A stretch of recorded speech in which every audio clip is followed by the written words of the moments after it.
हमारा तंत्र है, ठीक है, और केतु हमारा मंत्र है। तो इसको ऐसा राहु केतु को आप लोग समझिए। जहां अंधकार है, अंधेरा है, वह राहु है, जहां पॉइंट है वह केतु है। तो देखिए आप क्या है, आपके जिस भाव में केतु है उस भाव को वह काम कराने के लिए आपको लेके आता है। सबसे पहली बात, एक व्यक्ति के दो भाग है, ठीक है। अगर हम धोती फाड़कर रुमाल या रुमाल को धोती बना देता है वह राहु है, पर केतु ऐसा नहीं करता है। मैं भी केतु की दृष्टि आत्मा की दृष्टि को मानती हूँ, क्योंकि उसके पास एक ऐसी दृष्टि है जो आत्मा की दृष्टि है, इसलिए सूर्य में यह बहुत महत्वपूर्ण रोल अपनाता है। अब देखिए, अगर मुख की बात कर रहे हैं तो राहु है, विस्तार की बात कर रहे हैं तो राहु है, अंधकार की बात कर रहे हैं तो राहु है, और इच्छाओं का नशा है, मतलब आपको 1 रुपया मिला आप 10 चाहेंगे तो राहु है। जहाँ आपको 10 मिला और आपके अंदर है कि नहीं 1 भी मिलता तो ठीक था, वहाँ केतु है। तो इसको हम राहु केतु को समझ सकते हैं किसी के घर के मकान को देख के। कैसे? आपका घर का जो दरवाजा है वह राहु है, चौड़ा है, जो बंद है पीछे पूछ है वह केतु है। तो देखिए, बोला जाता है कि पीछे को बहुत समेट के रखा जाता है, क्योंकि वहाँ की एनर्जी वास्तु के हिसाब से सबसे ज्यादा पावरफुल होना चाहिए, क्योंकि वह लॉर्ड के सेंटर पॉइंट को आती है। तो इस सेंटर पॉइंट की एनर्जी को केतु से देखें। इसलिए हम केतु की अगर बात कर रहे हैं तो केतु का कोई नहीं है चेहरा, हम मुखौटा की बात कर रहे हैं। अगर मुखौटा लगा दिया जाए केतु को तो आप उसका वास्तविक स्वरूप पहचान ही नहीं पाएंगे। इसलिए केतु को ऐसा बोला गया है कि उसकी दृष्टि ही नहीं है। जैसे सर्कस होता है या रामलीला में जो पात्र होते हैं, उस तरह से हम केतु को समझे। केतु किसको कहां से कहां पहुंचा देगा अप एंड डाउन में, वह व्यक्ति खुद भी नहीं जान पाता है। इसी तरह हम किसी चीज को अंत कर रहे हैं, शुरू तो राहु कर देगा और अंत हम केतु से करेंगे। तो इसलिए केतु को 12वें भाव का नींद का स्वामी कहा है, हमारे पैर का स्वामी कहा है, इसीलिए गुरु के चरण कहा गया है। ऐसा हम इसको समझ सकते हैं। अब मैं बहुत अच्छी एक बात बताने जा रही हूँ।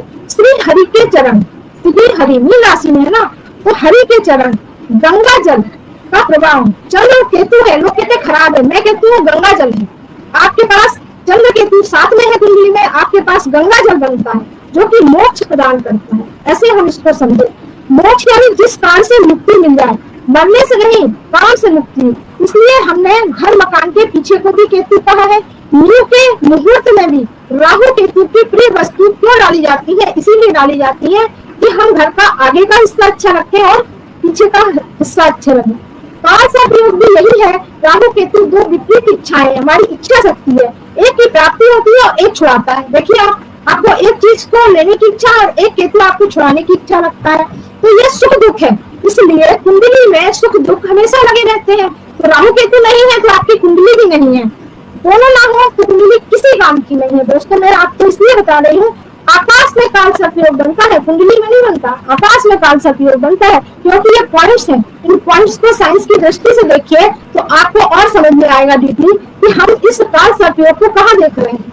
ये आकाश में जब बनता है तो कोरोना जैसी महामारी आ जाती है। आप लोग इसको बहुत अच्छे से खगोल में देखिएगा, आपको ये समझ में आएगा। चंद्र और केतु अगर कर्क राशि में है तो ये चरणामृत है, अगर यह कर्क राशि में है तो यह चरणामृत है। इसमें अब आप समझिए, कोई 7 पॉइंट है, कोई पहला हथियार है, वह सारे कार्य की तीव्रता है, वह सारी केतु का है। केतु मैच्योर ग्रह है, बिल्कुल मैच्योरिटी की ओर ले जाएगा। जिनके बाल पके हुए हैं वह केतु है, इसलिए साधु संत सफेद बाल रखते हैं। आज हमने अपने केतु को खत्म कर दिया है। क्यों? हम लोग बाल को काला कर रहे हैं, राहु को अपना रहे हैं। केतु कहीं ना कहीं डिस्टर्ब है, केतु के कारण से ही महामारी आई है। आप लोग बहुत ध्यान से इस चीज को नोटिस करिए कि केतु, जैसा कि पिछले वक्ता ने बोला कि ना फॉलोवर्स, इस समय किसके फॉलोवर्स सबसे ज्यादा है? आप लोग चुप हो जाएंगे, मोदी जी, है ना। तो देखिए, आप कोई अन्य व्यक्ति की बात हो रही हो, किसी की भी बात हो रही हो, केतु हमें नक्षत्रों के हिसाब से फल देगा। आप अपनी कुंडली में भाव के साथ साथ नक्षत्रों को बहुत ध्यान से देखिए। बिना मस्तिष्क की ऐसी खोज जो आत्मा से जुड़ी हुई हो, वह हमारा केतु है। क्षीर सागर में विष्णु भगवान शेषनाग के ऊपर है। केतु चंद्र जो आनंद है, जो हमारे जीवन का आनंद है, वह कहीं नहीं है। मन में निगेटिव विचार नहीं है, वहाँ सब अमृत है। जहाँ हमें निगेटिव विचार है वहाँ पे अमृत है ही नहीं। जल में दिव्यता को प्रदान करने वाला गंगा जल की बूंद मिलाते हैं, वैसे ही जीवन में केतु को हमें रखना चाहिए। अभी केतु के 7 अंक की चर्चा भी हुई है। हम बता रहे हैं, कल मैंने एक बात कही थी, मेरी एक मीटिंग थी अखिल भारती में, केतु डिसअपॉइंटेड है। किसी चीज में आपको धोखा मिलेगा कि आपको प्रेम मिलेगा, नहीं मिलेगा, यह आपको 7 अंक बताता है। यह एक सिग्निफिकेटर के रूप में होता है। यह हमको संतान भी देता है, कुल का दीपक होता है। इसलिए कुल देवी की पूजा हम केतु से देखते हैं। अगर किसी का केतु बिगड़ा है तो आप उसे कुल देवी की पूजा जरूर कराना चाहिए। अगर आप कुल देवी की पूजा नहीं कराएंगे तो उसका कितना भी उपाय कर लेंगे, वह उपाय उसको काम नहीं आएगा। तो यह चीज बहुत जरूरी है। बहुत शीघ्रता से समझने की क्षमता अगर है तो केतु में है, क्योंकि वह आत्मा की है और आत्मा हमेशा गलत नहीं होती है, सही होती है। यह एक कार्मिक ग्रह है। मैंने मेडिकल एस्ट्रोलॉजी में इसे जैविक गुण सूत्र यानी डीएनए का फार्मूला जो है वह केतु से जुड़ा हुआ है। इसका प्रतिनिधित्व करता है क्रोमोजोम्स का। जो क्रोमोजोम्स होते हैं वो हमारा केतु होता है। केतु एक्चुअली में रेट्रो होता है। राहु केतु हमेशा रेट्रो के फल देते हैं। इसलिए आप सब जब भी राहु केतु के फल देंगे, नक्षत्र से भी दीजिए और एक घर पीछे से भी दीजिए, क्योंकि वह रेट्रो होके भी कई बार फल देता है। आप सोचते हैं कि हमने तो बताया नहीं, हुआ नहीं। इसका कारण यही होता है। अग्नि तत्व राशि में यह संधि काल में होता है। संधि काल को समझ सकते हैं आप लोग। जब भी ट्रांसफर हो रहा होता है मीन से लेके हम जब भी मेष में जाते हैं तो वह संधि काल होता है। इसलिए गणनांक मूल भी यहाँ पे कहे गए हैं। अश्विनी नक्षत्र यानी नया करने की इच्छा। मैं तीनों नक्षत्रों को बहुत अच्छे से ऊर्जा को बता रही हूँ। नए करने की इच्छा शक्ति है। यह मृत संजीवनी विद्या है। यह ब्रह्म विद्या है। कहाँ पर है? यहाँ पर यह अश्विनी नक्षत्र में है। देवी चिकित्सक है। कौन है अश्विनी? देवी चिकित्सक है। ये आरोग्य भी देते हैं जो आपको यौवन भी देते हैं। इसलिए मारीची ऋषि है। मारीची ऋषि क्यों है इसके कारण? क्योंकि उनका मतलब है प्रकाश। तो मारीची इसके हैं।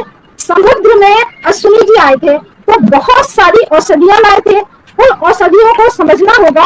हम जब भी किसी की केतु की रेमेडीज कराएं तो समुद्र में रोग को हटाने की अद्भुत क्षमता है। आप समुद्र के जितने भी जो भी जड़ी बूटियां हैं जो भी है उनको यूज करिए केतु की रेमेडीज में तो बहुत अच्छा फल देंगे। साथ ही साथ राहु जब रोग देते हैं तो ठीक नहीं होता है जल्दी। अगर हम केतु की रेमेडीज देंगे तो राहु जल्दी ठीक होंगे। आपको ये समझना होगा। साथ ही साथ राहु केतु बहुत रहस्यमय ग्रह है। किसी विद्या को समझना बेहद मुश्किल है। अगर हम सुई की नोक को समझ सकते हैं तो आसमान के विस्तार को भी समझ सकते हैं। दोनों ही स्वभाव में रहस्यमय है, अचानक ही देते हैं। इसके साथ साथ सिंह के मघा की बात कर रहे हैं। बलवान है, उत्कृष्ट है, पर सिंह का मघा परोपकारी है। परोपकारी क्यों है? क्योंकि आत्मज्ञान, यहाँ पे कौन सा ज्ञान मिल रहा है हमें? आत्मा का ज्ञान। आत्म साक्षात्कार का कारक मघा नक्षत्र होता है। यह जेनेटिक कोड है। यहाँ पे हमारा जो जेनेटिक कोड होते हैं वह है। ये पूर्वजों के देवता माने गए हैं। जिनको भी मतलब कैसी बीमारी है, वंशानुगत यानी जिनको हेरिडिटी बीमारी है उसका कारण, उसके दोषों को अगर देखना है तो मघा नक्षत्र को जरूर देखिए। अगर उसकी कुंडली में जिस भी राशि में या जिस भी ग्रह के साथ मघा नक्षत्र जुड़ रहा है उसको जेनेटिक बीमारी होने की बहुत सारी संभावना है और यह पीढ़ियों दर पीढ़ियों चलती है। तो ये जेनेटिक वंश परंपरा के रूप में होता है। क्योंकि यह जल तत्व है। आप अभी ध्वजा की बात कर रहे थे। ध्वजा सिर्फ मघा में फहरती है। ध्वजा सिर्फ मघा में फहरती है क्योंकि सिंह राशि होती है।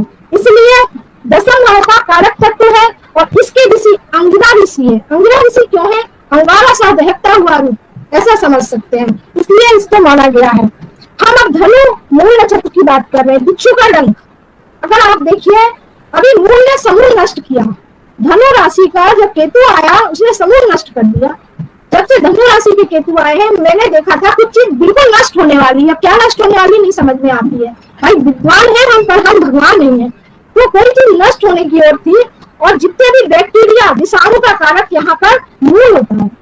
क्योंकि जड़ है, जड़ के अंदर बहुत सारे ऐसे जीव जंतु पनपते हैं जैसे कि कोरोना वायरस था, है ना। तो औषधीय निर्माण के लोग या रोग चिकित्सा की बात हम कर रहे हैं क्योंकि वैक्सीन बन गई, बहुत सारी वैक्सीन बनी, बहुत सारे लोगों ने जीवन रक्षक गोलियां खाई, आयुर्वेदिक में भी खाई, सब में खाई। इसीलिए खाई क्योंकि इस समय मूल नक्षत्र था। मूल नक्षत्र हमें देवी नती यानी काली इसकी कारक थी। काली देवी इसकी कारक थी।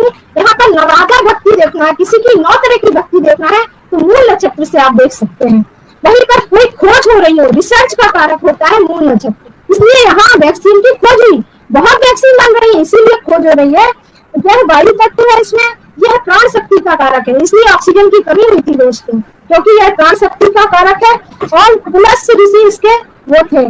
तरह से अगर देखा जाए तो असली हमारे आत्मभाव का है, मघा पुष्ट हुआ नक्षत्र है और मूल हमें परम पर पहुंचाता है। यानी किसी को अगर अहंकार है तो एक सीमा तक ही होता है। जब मेरे राहु केतु को उच्च और सशक्त बताया है, धनु में केतु उच्च का बताया है, मीन में स्वामी केतु बताया है, इसी तरह केतु को तीसरे भाव में सबसे ज्यादा शुभकारी माना है। दंडी स्वामी मथाधीश की जो बात हो रही थी, ये एक चर्चा का